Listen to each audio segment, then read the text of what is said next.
को जब उसके साथ गैंग रेप हो रहा था, क्या उसने भगवान को याद नहीं किया होगा, राम को याद नहीं किया होगा, हनुमान को याद नहीं किया होगा?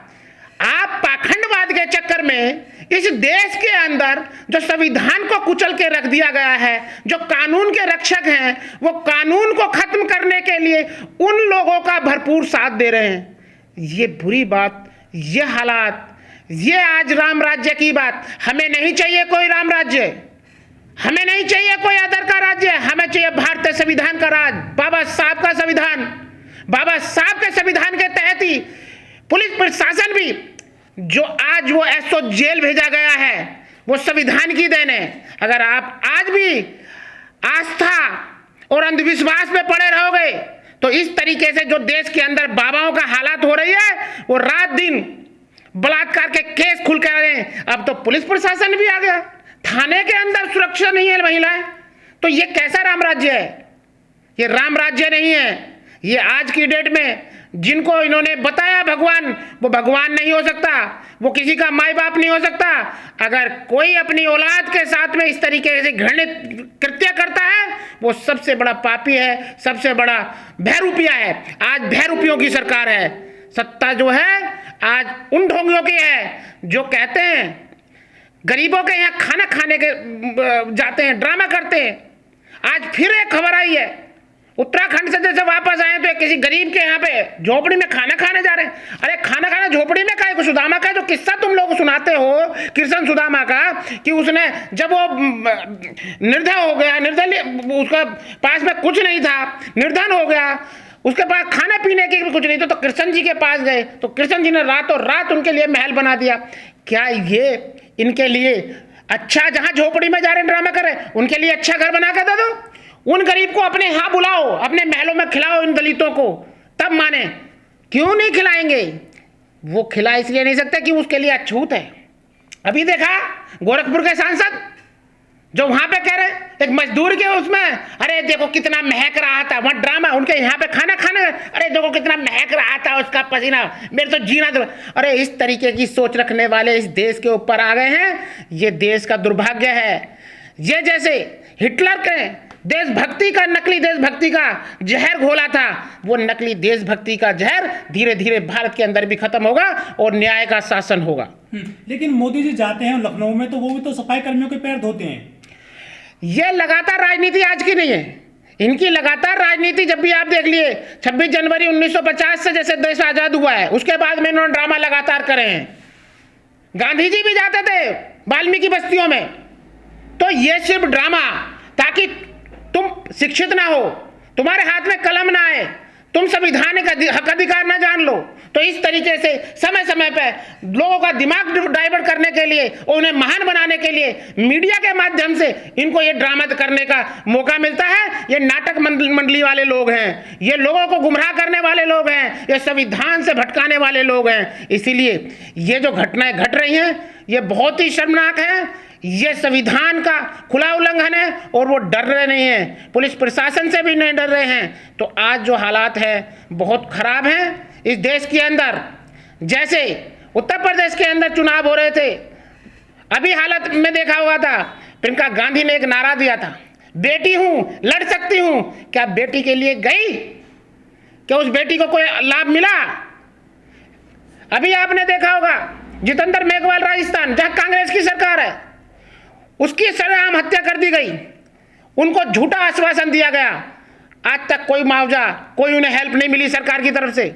तो ये दोनों जो लोग पार्टियां हैं, इन्होंने नूरा कुश्ती का काम कर लिया है जनता को गुमराह करने के लिए। ये दोनों दिखाते तो आपस में लड़ रहे हैं एक दूसरे का दुश्मन, लेकिन ये जनता को मूर्ख बना करके कभी जनता के अपनी कांग्रेस के पाले में कर लेते हैं, कभी भाजपा के पाले में कर लेते हैं। इस तरीके से देश का लगातार नुकसान हो रहा है। जब तक बहुजन समाज के मूल निवासी लोगों की सत्ता नहीं आएगी, तब तक ये इस तरीके से अन्याय अत्याचार होते रहेंगे। ये समझने की जरूरत है, हमारे लीडरों को समझने की जरूरत है, हमारे कार्यकर्ता जितने भी बहुजन समाज के मूल निवासी लोग हैं, उन्हें संगठित होने की जरूरत है। आज संगठित नहीं हो रहे हैं, इसी का परिणाम यह है कि ऐसे ऐसे कांड थाने में भी सरेआम बेटी की आबरू लूट ली जाती है।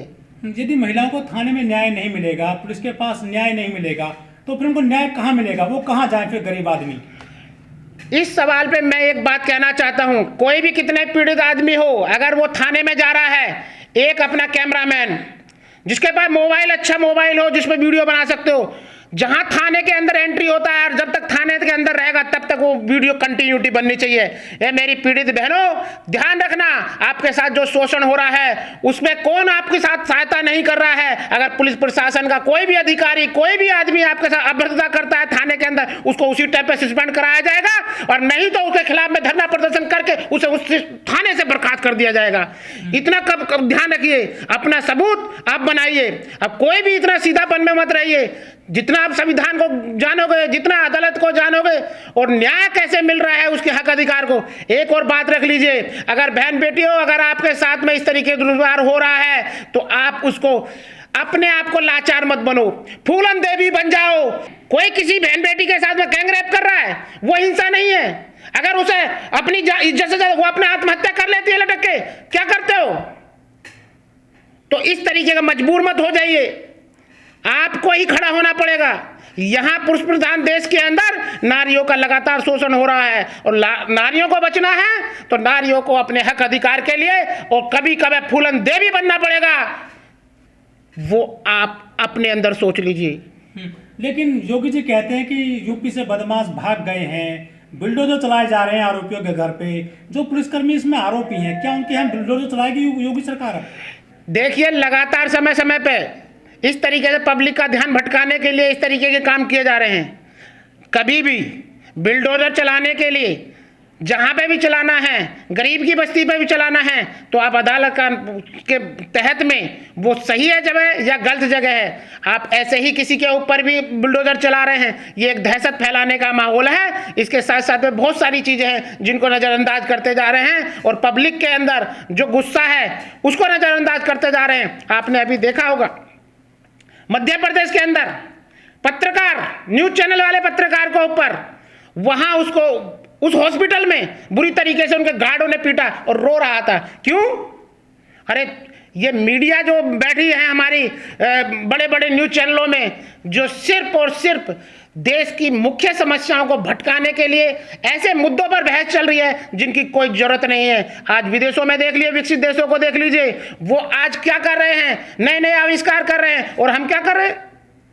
हम अपने संविधान के तहत में बचाने के लिए, या हमारे अधिकारी जितने भी प्रशासन में बैठे हुए हैं उनको काम नहीं करने दे रहे हैं, या इस तरीके के लोगों को बैठा दिया गया है जो नीचे के तबके के भी अधिकारी अच्छा काम करना चाहते हैं संविधान को बचाने के लिए, और न्यायप्रिय लोग हैं, उनको वो उस तरीके से जिम्मेदारी नहीं दी जा रही है। तो आज बहुत बुरी स्थिति पर भारत गुजर रहा है। भारत के अंदर बहुत ऐसे हालात पैदा होने वाले हैं। अभी आरबीआई ने देखा है और महंगाई अभी और बढ़ेगी। नींबू के हालात देख लीजिए, सब्जियों के तेल के, कोई सब लोग भूल गए। सिलेंडर का भाव देख लीजिए, पेट्रोल डीजल की तो बात छोड़ दीजिए। लगातार अब तो थाना प्रशासन के अंदर में भी या पुलिस प्रशासन पे भी इन बहन बेटियों को विश्वास बैठाने के लिए इन प्रशासन को बहुत अच्छा कोई निर्णय, बहुत अच्छा कदम उठाना पड़ेगा, ताकि हमारे देश की महिलाएं को भरोसा हो कि हमारी देश की पुलिस जो है हमारे लिए सुरक्षा के लिए है, हमारे लिए न्याय के लिए है। जो हालात चल रहे हैं, जहाँ जहाँ बीजेपी सरकार है वहाँ हर जगह की बुरी हालत बनी हुई है। ये कहते थे राम राज्य, जबकि संविधान का राज्य के तहत में न्याय मिलता है, और संविधान को ख़त्म करने के काम करने वाली जो पार्टी आज सत्ता में बैठी हुई हैं, वो यही रिजल्ट आना था जो अब देखने को मिल रहा है। रक्षक ही भक्षक बन गए हैं। जब रक्षक ही भक्षक बन गए हैं तो आप बताइए कौन आएगा बचाने के लिए?